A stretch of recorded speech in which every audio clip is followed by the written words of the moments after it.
नमस्कार साथियों, मैं कुंदन झा आप सभी का स्वागत करता हूं बिना पानी संस्कृत क्लासेज में।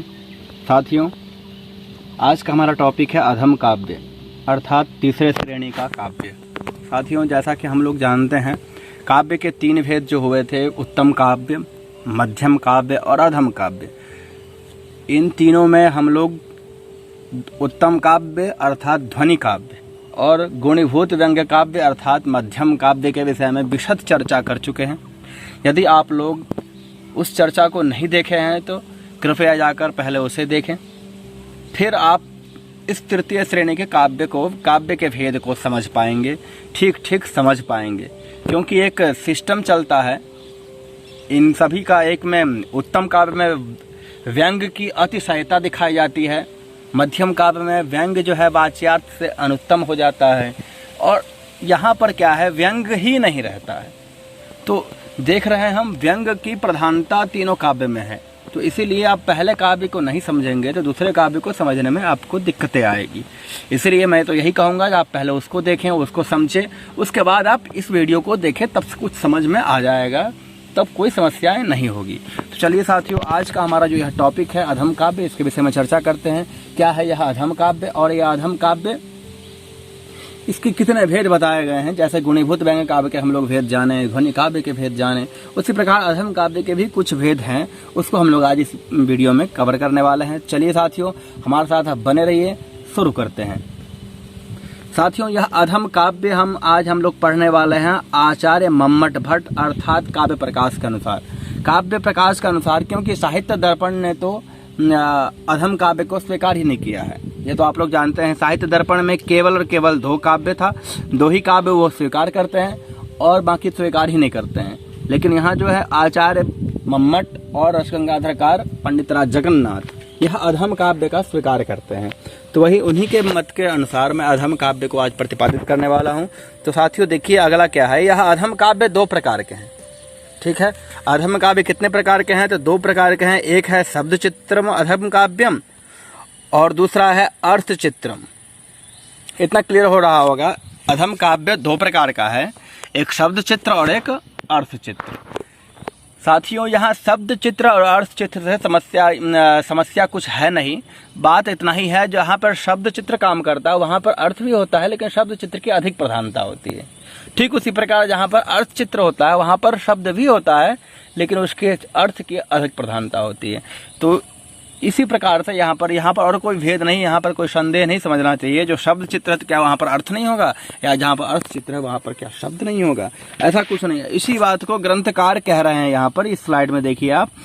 शब्द चित्रम यत पूर्वम काव्य द्वयम उदाहृतम गुण प्राधान्य तस्तत्र स्थितिश्चित्रार्थ शब्दयोः। अब वही सी बात, जब हम यह संदेह होता है, जो शब्द चित्र हुआ या अर्थ चित्र हुआ, यहाँ पर शब्द चित्र में क्या किसकी अर्थ चित्र की प्रधानता नहीं होगी, या अर्थ चित्र में शब्द चित्र की प्रधानता नहीं होगी। उसी बात का यहाँ पर संदेह को दूर कर रहे हैं। बोल रहे हैं शब्द चित्रम यद पूर्वम, जो मैं पहले आपको 2 भेद बताया हूँ अधम काव्य के, शब्द चित्र और अर्थ चित्र। काव्यम द्वय उदाहृतम गुण प्राधान्य तस्तत्र, गुण प्रधानता के कारण ही उनका नामकरण किया गया है। ठीक है, और कुछ नहीं है। स्थिति चित्रार्थ शब्दयोः, यह जो स्थिति है चित्र काव्य में और अर्थ काव्य में दोनों जगह देखा जाता है। अर्थात जहाँ पर अर्थ की प्रधानता है वही है अर्थ चित्र, और जहाँ पर शब्द की प्रधानता है वही है शब्द चित्र। इसका मतलब कतई यह मत समझिएगा, जहाँ पर अर्थ चित्र की जिसका नाम है वहाँ पर शब्द नहीं होगा अर्थ की अधिक प्रधानता होगी। ठीक है, तो गुण के अनुसार उसका नामकरण किया गया है। जहाँ पर शब्द की प्रधानता होगी वहाँ पर क्या होगा, शब्द चित्र अधम काव्य होगा, और जहाँ पर अर्थ की प्रधानता होगी वहाँ पर अर्थ चित्र नामक अधम काव्य होगा। साथियों, यह कितने भेद यहाँ पर बताए गए हैं, मात्र 2 भेद। यहाँ बहुत ध्यान रखने वाली बात है, 2 भेद है अधम काव्य के, एक है शब्द चित्र और दूसरा है अर्थ चित्र। अब इसके भी भेद प्रभेद हो सकते हैं। ग्रंथकार ने यहाँ अंत में लिखते हैं, काव्य प्रकाशकार आचार्य मम्मट अंत में क्या लिखते हैं, देखिए साथियों। अत्र च शब्दार्थालंकार भेदात बहवो भेदाः भवितुम शक्यते।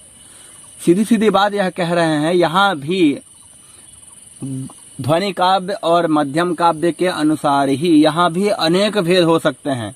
कैसे, किस आधार पर? तो शब्दालंकार और अर्थालंकार के अनुसार यहाँ भी अनेक भेद माने जा सकते हैं।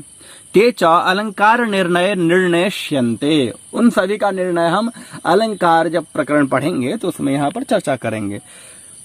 कुल मिलाकर के इसका जो प्रश्न बनेगा वह आपको केवल यही बनेगा जो काव्य प्रकाशकार कितना भेद मानते हैं। प्रमुख वही दो भेद है, उसी को याद रखना है। यह अर्थालंकार शब्दालंकार को मिलाकर के इसके भी अनेक भेद हो जाते हैं, तो उसका ग्रंथकार अलंकार में प्रतिपादित करेंगे तो अलंकार का मैटर हो जाएगा। तो यहाँ पर कोई संदेह वाली बात नहीं है।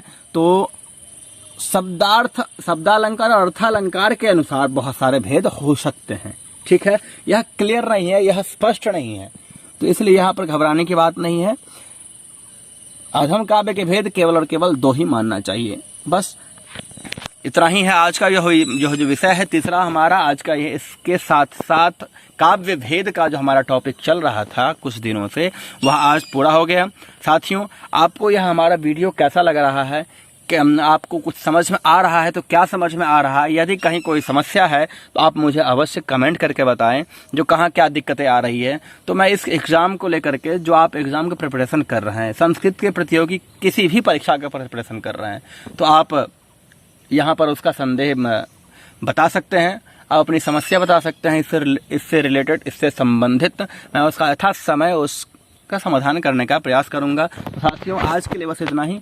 फिर मिलते हैं अगले वीडियो में अगले नए टॉपिक के साथ। तब तक के लिए आज्ञा दीजिए। जय तो भारतम, जय तो संस्कृतम। धन्यवादाः।